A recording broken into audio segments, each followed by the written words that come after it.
মধ্যপ্রাচ্য এখন বিস্ফোরণের মুখে। ইরান, ইসরায়েল আর আমেরিকা তিন পরাশক্তির ছায়াযুদ্ধ এখন সরাসরি সংঘর্ষের দিকে এগোচ্ছে। আর এই যুদ্ধ যদি লাগে তাহলে প্রথম আঘাতটা আসবে এই দানব অস্ত্রগুলো থেকে।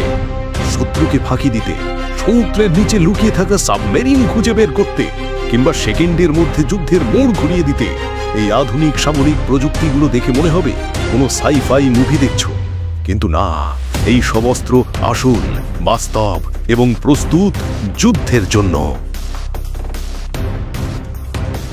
ইউএসএস জেরাল্ড আর ফর্ড CVN-78 আমেরিকার ভাসমান শক্তি। এই জাহাজটা যখন সাগরের বুকে এগিয়ে আসে, শত্রু সেনারা আতঙ্কে ঘাঁটি ছেড়ে পালিয়ে যায়। ইসরায়েলের পক্ষে অবস্থান নিলে আমেরিকা ঠিক এই ধরনের সুপার ক্যারিয়ার পাঠাবে মধ্যপ্রাচ্যে, যেটা একাই একটা দেশের সমান ধ্বংস করতে পারে। খরচ $13 বিলিয়ন, নাবিক 4660-এরও বেশি, ক্ষমতা 100টা টার্গেটে একসাথে আঘাত করে, আকাশ এবং সমুদ্র দুটোকেই নিয়ন্ত্রণ করে। এই যুদ্ধজাহাজ শুধু একটা ভাসমান ঘাঁটি না, এটা একটা চলমান মহাযুদ্ধের ঘূর্ণি।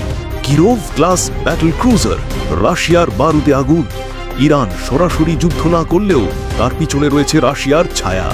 আর এই কিরোভ ক্লাস ব্যাটল ক্রুজারই হলো সেই আগুন যেটা আমেরিকান ক্যারিয়ার ধ্বংস করার জন্য বানানো হয়েছে।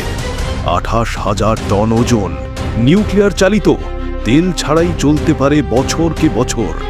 20টি সুপারসনিক গ্রেনেড মিসাইল, প্রতিটি 1500 কিলোমিটার দূর থেকে ক্যারিয়ার ধ্বংসের সক্ষম। আছে পারমাণবিক অস্ত্র। বিশেষজ্ঞরা বলছেন, যুদ্ধ লাগলে আমেরিকার ক্যারিয়ার ভার্সেস এই কিরোভ হবে এক ভয়ঙ্কর সংঘর্ষ। জুমন ক্লাস ডিস্ট্রয়ার, অদৃশ্য আতঙ্ক। এই জাহাজটাকে বলা হয় ঘোস্ট শিপ। স্টেলথ প্রযুক্তিকে তৈরি, রাডারে ধরা পড়ে না, মনে হবে কোনো স্টার ওয়ার্স স্পেসশিপ। কিন্তু না, এটা বাস্তব পৃথিবীর সবচেয়ে সাইলেন্ট কিলার। 80টি লঞ্চ সিস্টেম, AI ভিত্তিক সিদ্ধান্ত, লেজার, রেলগান, নিউক্লিয়ার অস্ত্র ইনস্টলেশনের সুবিধে শুধুমাত্র 142 জনেই চালানো সম্ভব। মধ্যপ্রাচ্যে এখন এই ধরনের স্টেলথ ডিস্ট্রয়ার পাঠানো হয়েছে। এগুলো হামলা চালালে শত্রুপক্ষ জানতেই পারবে না কোথা থেকে আঘাত এলো।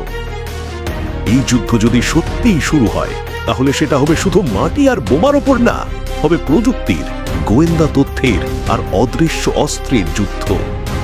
যুদ্ধের এই অজানা অস্ত্র আর সিক্রেট মিলিটারি টেকনোলজি নিয়ে আরো জানতে চ্যানেলটি সাবস্ক্রাইব করে ফেলো।